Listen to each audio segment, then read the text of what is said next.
syndrome. People find it difficult. I told people I had self-esteem issues, and they look at me, I'm like, you? I said, yes, me. There are times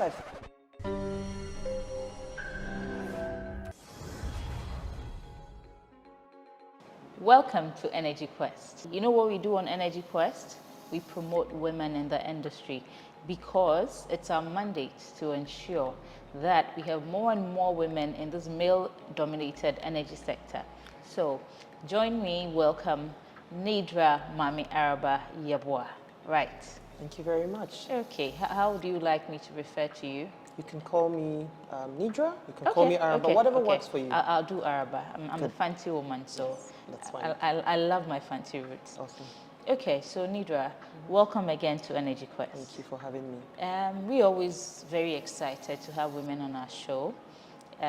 Recently, it's been so much focus on women because we've had the Women's Month. Yes. Energy sector obviously is male dominated.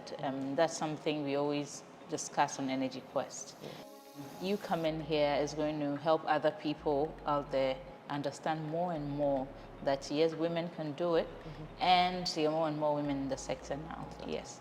So please tell us about yourself. Right.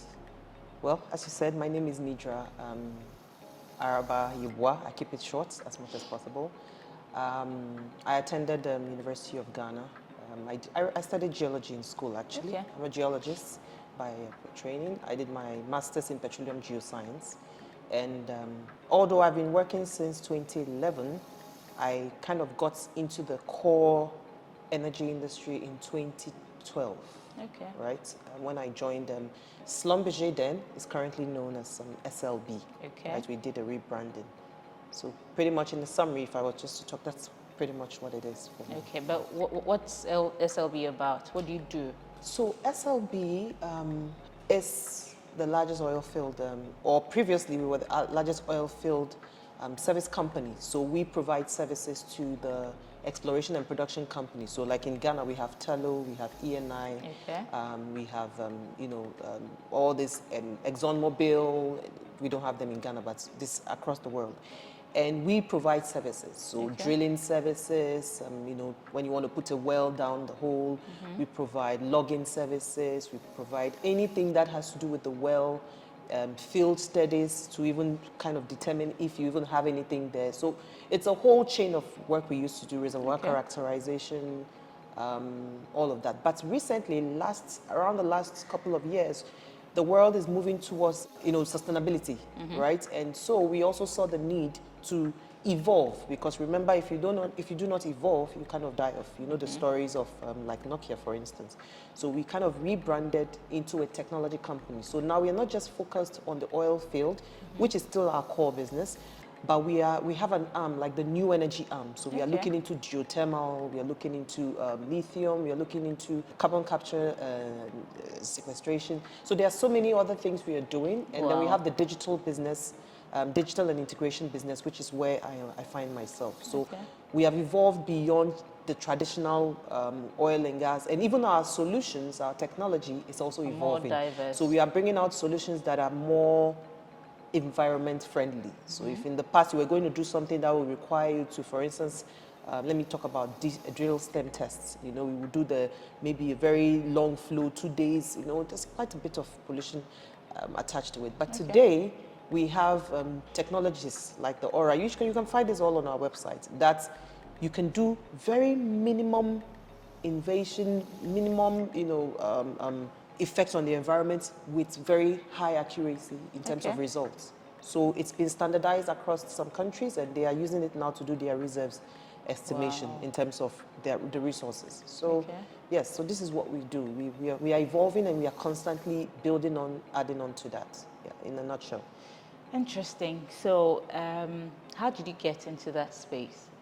How did you get into SLB? Now that's good. So I guess I would tell a bit of a story here in terms of my childhood. So although I'm originally Ghanaian, I was born and bred in Nigeria, in Port Harcourt to be precise. Okay. And Port Harcourt, anybody who knows anything about the oil and gas industry knows Port Harcourt is like one of the core in the Niger Delta region of Nigeria, right? Nigeria is one of the top 10 producers of oil in the world, right? So I was born in Port Harcourt. So I grew up seeing this. Whenever my dad is taking me to the office, I see all these names, Schlumberger, Shell, Mobil, Chevron, Total, yeah. Ajib. E&I in Nigeria was called Ajib. And so I used to see this. This was like something I started seeing from as young as 3, 4 years. So it's kind of etched in my memory. Okay. Funny, I never really saw myself in there because I used to see it as, wow, this is a very So far. big, it's so far off. I mean, Yeah. I wrote something on LinkedIn. I never envisaged myself in here. I never thought I would be in this industry. Sometimes when I see myself out there, I'm like, wow, I was not that kind of child who had that kind of, I wasn't even sure what I wanted to do. I knew I wanted to go to school. I knew I wanted to do something good, but I was I'm very adaptable. That's one of my strengths. So I was indifferent to that. So Okay. I didn't even go into school with the intention of studying geology. I went in there thinking I would do medicine, but ended up in geology. Oh, wow. And not just ending up in geology, excelling and becoming the best female in my department. So, Whoa. I kind of grew up in that cycle and I used to see it. So I was exposed to it. So oil and gas was nothing, it wasn't unusual to me. I knew what it was. I was used to it. I knew the companies by name, Schlumberger, because I used to see the signboards, Schlumberger, Weatherford, Baker Hughes. I see the names everywhere I go. So it wasn't So when I finished school, I told you my first job I had was actually in an NGO, right? I applied whilst I was doing my master's. I got an interview actually with an oil company at the time, but I didn't get it. I was very demotivated. But then I said, okay, I don't want to stay at home. So I talked to my friends.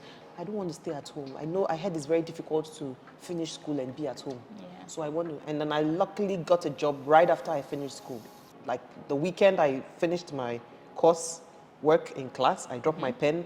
The Monday I was resuming the job. Yeah, that's in an definitely a blessing. in an NGO called Isodex. So I was a policy analyst for extractives.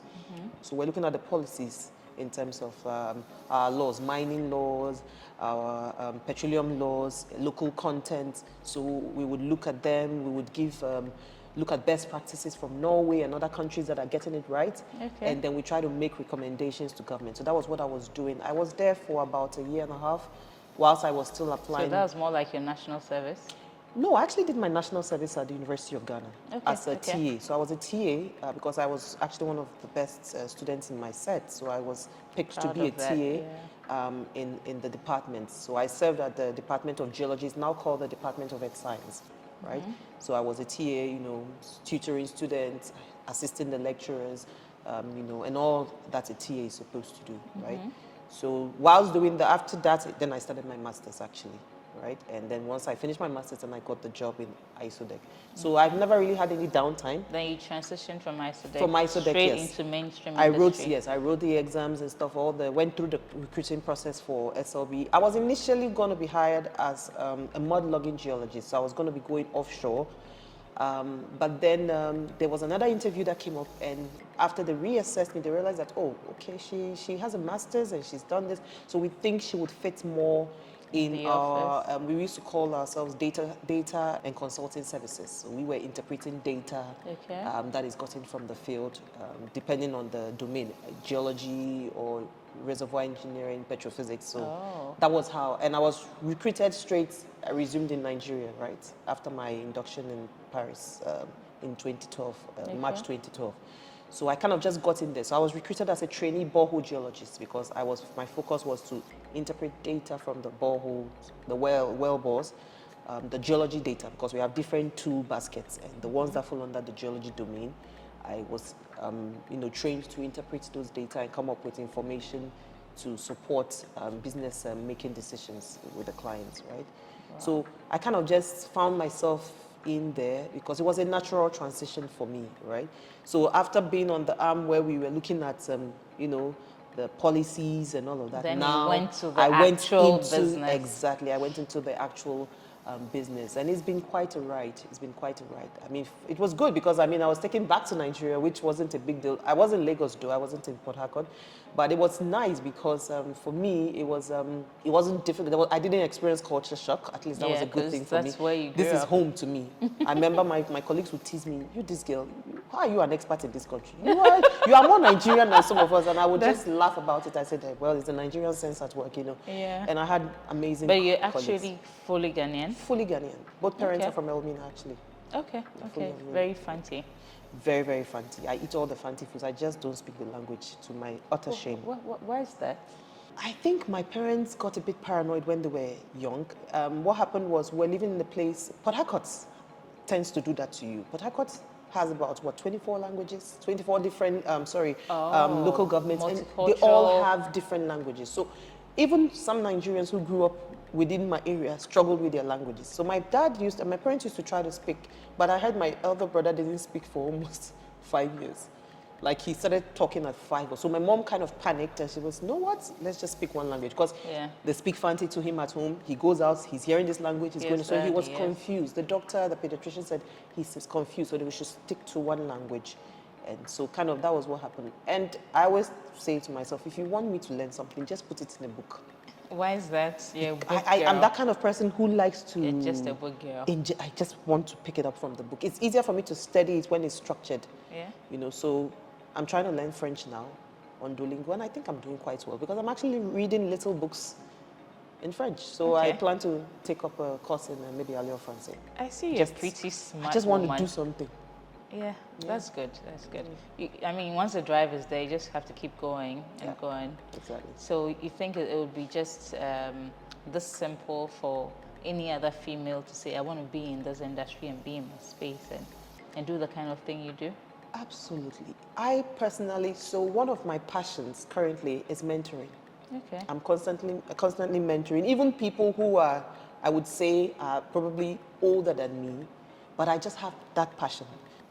For me, I didn't even know that there was an issue in terms of male-dominated. I think it just didn't click in my head. Yeah. And just that go helped for me. it. Yes. Yeah. So, whenever people talk about, how do you cope in, I realized that I struggle to find stories where I feel discriminated. Not because it may not have happened. I have just not noticed it. And that's good. That's really good. Because if you look at the negative side of things, how do you really progress? Exactly. So you should just keep going and not look for reasons why it's not possible. Or I really don't buy that either. But have you been in environments where you've had more male, more than female? In school, it was interesting. In my sets, we first and foremost were the first sets that had the numbers we had. I think it was 64. Prior to then, geology would be around maybe 20, 30 people. And then in my set, boom, everybody just wanted.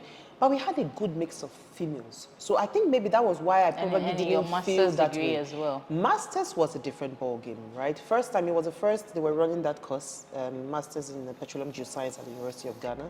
So we're just two. I and my best friend, Charity, who was also in the industry, or she's also in the industry. She's a petrophysicist. And the rest of the class? The rest were all guys. We just didn't. You were just a part of the class. For me, I guess part of it is that I've also been a tomboy, right? I went to a military school. Okay. And we, kind of in Nigeria, right? I did my secondary up until. So you only came to university yes, in Ghana? I came to Ghana in 2004. Oh, no wonder you're more Nigerian than Ghanaian. You might notice that I'm a bit more Nigerian in my way of doing things, but it's just because I was born there. I couldn't help it. So I kind of didn't really, I'm thinking about experience it. And the whole thing. I just have this really funny incident that happened once, where we had something we wanted to take up with one of our lecturers. We were concerned about some assignments and we needed to kind of speak up that, we were having some struggles. So we arranged a meeting. And so here we are, 12 people, 10 guys, 2 ladies. And the lecturer comes in and we needed to, okay, we want to put this across. We are struggling a bit with this. Maybe could you help, the approach and stuff. And then we have the guy. So I decided not to speak up because I'm very assertive. I'm very vocal. I'm very, outspoken and stuff. So sometimes, some of them had this mentality as though I'm too, in quote, forward. I never knew that was a problem anyway. It's Nigerian, right? Yes, it felt that way. And then, so I decided that this time I'm going to take a step back and just watch and see what happens. And I wish I had a camera. It was hilarious. Oh. They kept going around in circles. And the guy was, can you actually tell me what the issue is? And and I was just watching them and I was just smiling to myself. And I looked at my friend. My friend, ironically too, is also the same like me. Okay. She's born in Nigeria, but anyway, in this case, she's half Nigerian. right? Okay. But Okay. she spent most of her time in Lagos, and then so she's just like me. And we looked at ourselves, and I was just looking at them. And so I could see the lecturer was getting so, tired of the rigmarole. And this had been going on for about 10 minutes without anybody hitting on the head. And I just said, you know what, sir? I'm actually going to tell you what the issue is. And this is the issue. 1, 2, 3. And just said, he said, oh, is that it? Is that why you guys have been going That's round? simple. And I just turned and looked at them. I'm like, yeah. And then that was it. But I was able to pass the message across. Yeah. And I mean, these are my friends. I tease them a lot after that meeting. I said, look at you. You are always teasing me, but today, it wasn't the year I was doing. There wasn't from a point of I wasn't being saucy. I was just telling that, hey, I think I get it. Yeah. just because I had a great relationship with my people. But this is just one of those simple things. So that's why I said I really cannot pinpoint where I felt less. I'm so happy to hear that. I would say that maybe I've had internal battles. I just don't let it come out, because the truth is, why is that? Why don't you let it out? I guess I'm a very rational thinker. So I like to rationalize be things. logical. Even when I go through painful situations, I just rationalize. I'm not okay. How did this happen? I try to find reasons. I have this very scientific approach to issues. So sometimes it helps me to deal with them. I don't know if it's always the best way to handle maybe things. sometimes you have to let go. Because I do have a bit of imposter syndrome. People find it difficult. I told people I had self-esteem issues, and they look at me. I'm like, you. I said, yes, me. I've struggled a bit with that. There are times I felt like I don't deserve to be here. Why am I here? What? I look around the class and I'm like, wow, okay. Why am I in this class? I struggled with my first set of training because SLB, when you join SLB, especially as an engineer or a petrotechnical expert, which I was, you will go through what we call the fixed step training. That's one thing I love SLB about. We are very particular about training our people. We train and we promote from within. It's one of the HR principles, and I love that. I get to this training school we are about maybe 15, and there are 12 nationalities somewhere in US. This girl here never even knew where the US embassy was in the first place. And now you are taking me out of my comfort zone. You take me there, put me in this diverse bunch, and then you're supposed to study. And of course, we write exams, which if you fail, it could mean your way out. So I felt all this pressure. And I'm like, why are you feeling this way? You did so well in school. Yeah, why? But I kind of just felt this, I don't deserve to be here. I don't. So it's, I had a lecturer who says, it's like a little peanut at the back of your head telling you, speaking things you shouldn't be hearing. So I struggle with those things. It didn't always affect my performance negatively, but I know I could have done much better if I didn't. If I was going to get a 95, I'll probably get an 89 just because I am panicking. That's an interesting one, but I love the fact that you speak about it because there are lots of people, let's even put it aside from the female, but lots of young people who have that, okay? But you hardly have somebody to pinch you or wake you up to the fact that, no, you are enough, and then think much more of yourself because you deserve every good that comes to you. I have a good friend who would always remind me of that. That's Letitia. She would always remind me of that and tell me, look, you are enough. And it means a lot, but not lots of people see priority in that until you're faced with these things. And I think it's just a message to our viewers as well. It doesn't matter whether you're young or older. When you have such experience, I think you should speak to other people because you have all that, but you've come this far, Yes, so sometimes you should just open up and speak to somebody else, and then, somebody could just lift you up. Somebody could just make you realize the reality of who you really, really are. Because if you are not good enough, you wouldn't be where you are, But these battles, it's natural.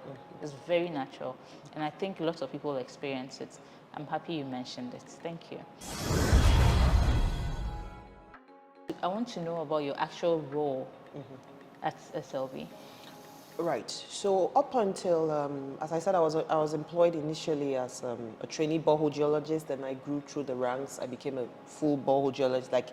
So I became independent enough to conduct the work I was employed to do. And then I became a senior geologist, right? So I've been a senior geologist up until end of 2022.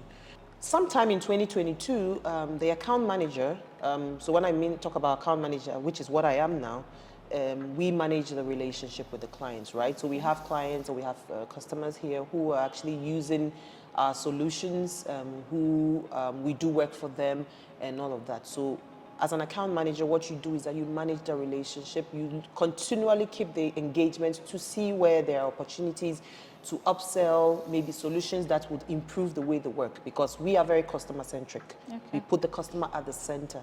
I don't come just, oh, I have this product, come and buy it. No, I look, what are your challenges? Okay, what have you done up until now? How has it benefited you? Okay, and I go back, brainstorm with my team, come up with possible solutions. We work it out before we even get to the point of talking about commercials. So essentially, that's just account management in a nutshell. But as at last year, I wasn't officially an account manager, but the account manager who was in Ghana had to go on a vacation and he had to do some other stuff. So I sat in for him.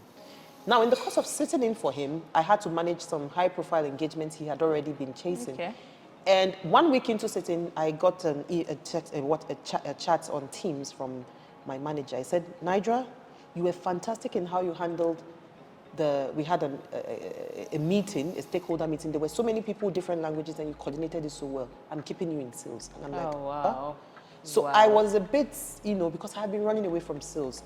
Ironically, every manager that has managed me since I joined SLB, and I'm talking about segment manager level, not my immediate line manager, have always said, Nidra, you do well in sales. I said, me, I run away from sales because my mindset of sales was, I'm selling, buy. They said no. I think it's simply about the point of making every opportunity count. Exactly. Because once you were there, you made your presence felt. You made sure that you were valuable. And I think that's something everybody must consciously do. Exactly. It doesn't matter, because this was an interim role, but you didn't treat it like, well, it's just for the moment, You handled it, you took care of it. That's very important. Yes. Yeah. I attach passion to everything I do. So once you give me a task, okay, I've been assigned to it. I don't look at it's somebody's responsibility. It is my responsibility. So earlier this year I was I was promoted to become an account manager. So currently I manage the digital integration business for Ghana, all our clients in Ghana. Wow.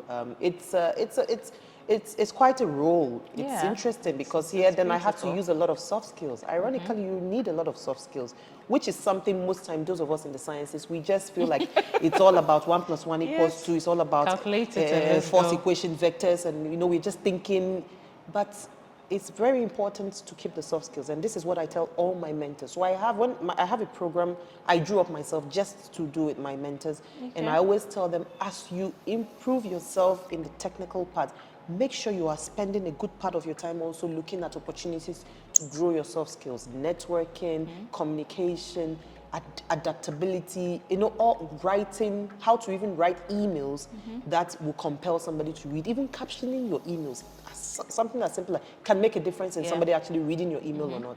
So these are soft skills that help me in my current role. So I actually I'm just about 3 months into the role, even though technically I have been doing it for a while, but officially I just took on that role in January. Tell me about your mentorship program. What do you really do?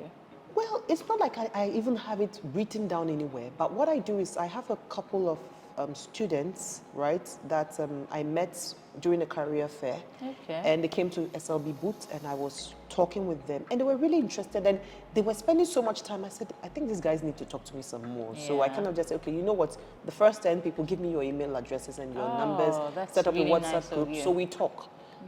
We talk about how to set up your profile.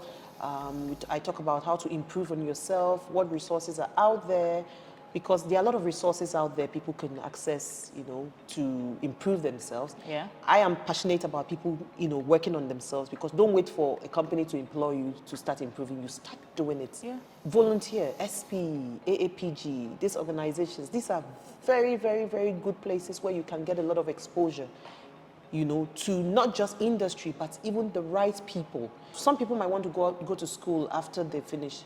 With this kind of experiences count.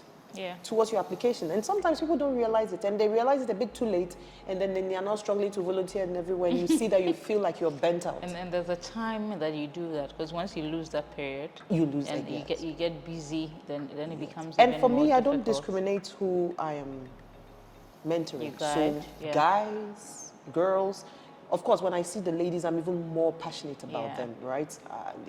And it's really something that I'm kind of encouraged. So even internally within SLB, you know, the younger ones who came in after me, for instance, if they are within the same space, I'm constantly, I just do it. I don't do it because I want anything. So I just came across an article on HBR. I subscribe to HBR, and it was talking about women sometimes don't get promoted because we don't toot our own horns. Yeah. Because we feel if we toot our horns, we'll be disliked. I read it just before I put my bag away, and I smiled. And that is actually something I've struggled with. I'm not someone who will do things and go and tell people, oh, I did this. Yeah. Because I'm not doing it for your accolades. I'm not doing it for your recognition. I'm doing it because it's a need I identified and I just want to fix it. But maybe I have to learn how to use that correctly within the professional space so that you gain the right amount of attention and recognition for what you're doing with people. I think for me, I think it's very important. You can do so much, but if nobody else knows about it, then really, I mean, so there should be, it's not about tooting your own horn, but sometimes you have to put it out. I always tell my team about this, that look, there's some achievements that I don't see anything wrong with you putting it up on LinkedIn. You're building a profile. You're telling what your career story is. And that would help you tomorrow. So on all those platforms, sometimes it's just history we are building up.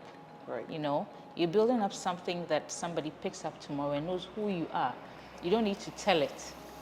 You know, and sometimes when it's long past, you can pick up the memory or the experience enough. But these platforms help a lot. Like people start little businesses here and there, and it stays right there in your room. But when you put it out, that's when somebody knows, oh, you're actually doing this. Can I support you? You know, so it's very important. And I think women should not feel like, I mean, fingers will be pointed at you if you toot your own horn. It's necessary we do that. Yeah, very, very necessary. So,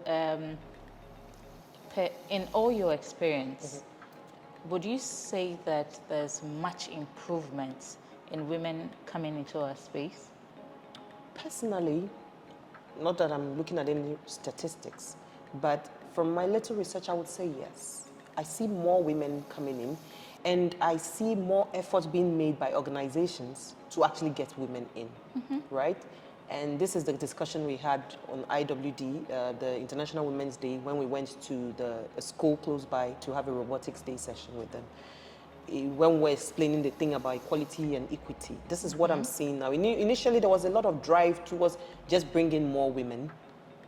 We were not really, we're looking at quantity. Now it's gone beyond that. Quality is we are looking at, we don't want to be there just because we are women. That is even going to make our complex even worse. No, that's, Yes, it's going to make it worse. That's not good enough. It's not good enough. But I'm seeing there's effort, we've had recruiting sessions where you've seen women, I'm like, wow, you are so proud, when you hear what the women are doing. So there's conscious effort. Yeah. Right? I can only speak for where I know. SLB, for instance, I know there's conscious effort to get women into different levels. We have targets that we have set at corporate leadership, at C-suite level, at senior management, line management. There are all those targets. I may not be privy to it, but I know they exist because I talk to the HR and stuff like that. And they identify people, and they are strictly following on the gender balance, gender equity and stuff like that. So in an organization like where I work, I know that is being done. And I also believe it's actually going beyond even the oil and gas industry. There is more effort in the technology space, as in technology, energy space. More women are getting in there. Of course, we still have the traditional mindsets in some places. That is not going to change overnight, obviously. And that is why I always tell people, look, this is not, sometimes I see certain articles or certain posts and it almost feels as if it's so confrontational, as though you're fighting. And I feel like that doesn't always achieve. Yeah. And I guess I don't blame them. Maybe they've experienced something. Because if I speak, I have probably noticed it. For some people, it's not about experience. They just join the bandwagon. Some just join the bandwagon. Well, but sometimes you speak to the field engineers who have been on rigs and you hear a very different story. Because maybe I've seen a case where there was one lady and there were like 300 guys. You can imagine the challenges she would tell you would probably be different from what I would tell you. I think we've had a few people who've spoken about the experiences on the rig, where they've been on rigs where they haven't made provision for women, you know, because where they have to, the restrooms are more male setup. The number of people there are mainly male. Maybe a rig that has all engineers male, maybe 2 females on a rig, and they have to pair rooms. And I mean, if they're speaking about interesting experiences, so maybe these conversations must go to the core, where such preparations would be well done to consider the fact that there could be women on the rig, okay, as well. Yes, so for some people, yes, they've experienced, that's why they would go that hard on it. There are other people who may only join a bandwagon and just say, yes, it's that stiff, or is that, but I think there's been so much improvement. Even in the coveralls, now we have ones that are, you know, female friendly. You know, initially those days it's just the same old kind of coveralls, so now we even have the ones you can zip down from here. Yes, we do other. I've seen the procurement team ordering the coveralls for the females, and it's really, you know, it's making life a bit more friendly. Yeah. And even we have, I talk about a Connect Women team. We do, as part of our program, sometimes we kind of design a care pack with certain essentials the ladies offshore need. And we kind of send it to them to let them know that, hey, even though we are in the office, we're thinking about you. Yeah, You know, just we still care. to kind of make them feel like they're part of it. Because sometimes, you know, they are so up and down, you know. So I personally kind of love those kind of initiatives. And that's why I said it's a collaborative effort, you know. If we work together, we'll stop seeing that, oh, man, woman kind of thing. You would actually realize that you're looking at people's abilities and not their genders. But I realize most of the engineers that go on rig, when it comes to childbearing years, some of them come and then that's it, you know. But I think there should be that room that even if you are in those childbearing years, you can be home, get it done, go back, and then life should just go on, you know. We certainly have that. I have friends in the office who, I was there when she got pregnant and then she stopped going offshore. And she had a baby, came back to the office, worked a bit. Now she's gone. She was actually last week, she went offshore, Senegal. She works across the whole of Africa. I would actually... This is beautiful. Yes, so we have that. It's all about, you know, one thing you need to understand, your career is in your hands, pretty much. You are the one, in as much as the organization can have all these beautiful policies in place, ultimately, it lies with you as an individual. Hold yourself up. Right? Though I also believe that this is why mentorship is very important in every organization, because I am experienced now pretty much in the system. So I've gotten to understand that a trainee would be, a trainee or a fresh out into the system would be intimidated by the system and might not realize that, oh, I can do this much. It takes them a while to get to that point.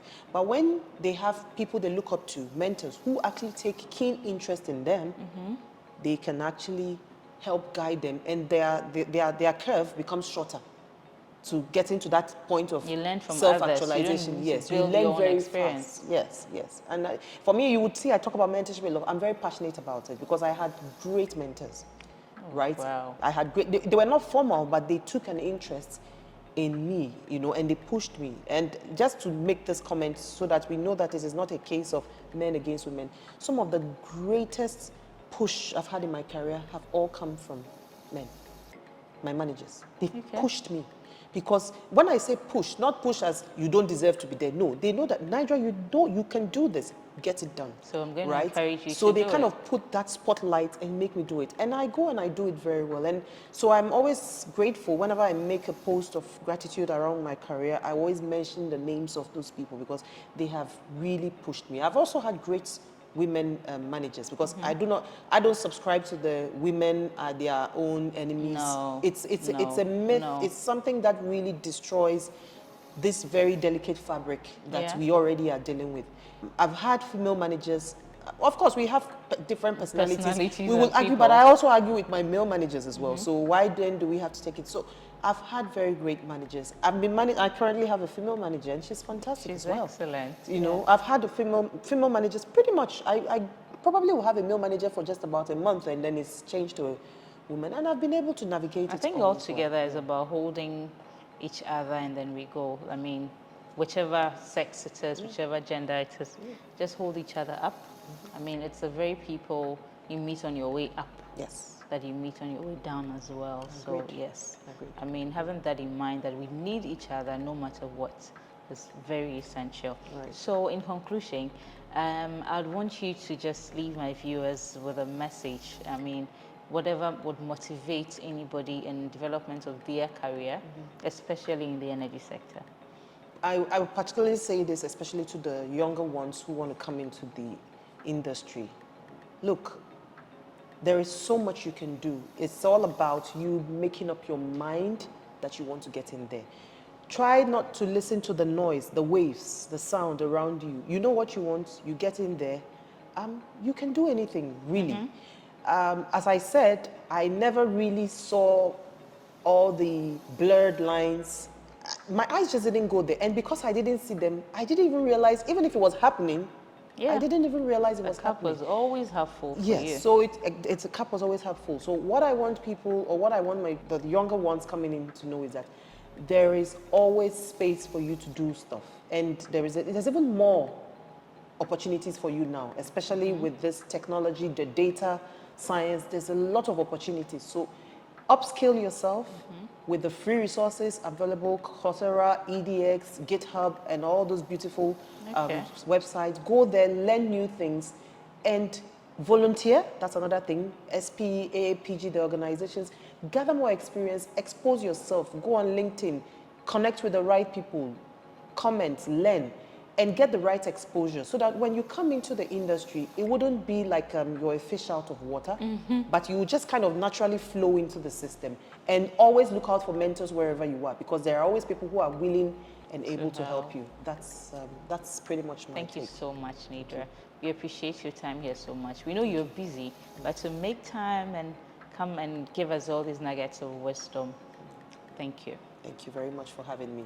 Kindly subscribe to the Energy Quest talk show. If this is your first time on our channel, click on the subscribe button so you do not miss out on the wonderful episodes that will be posted here on. This is what we do on Energy Quest. We demystify the energy sector and add value. Till we meet again. Ciao.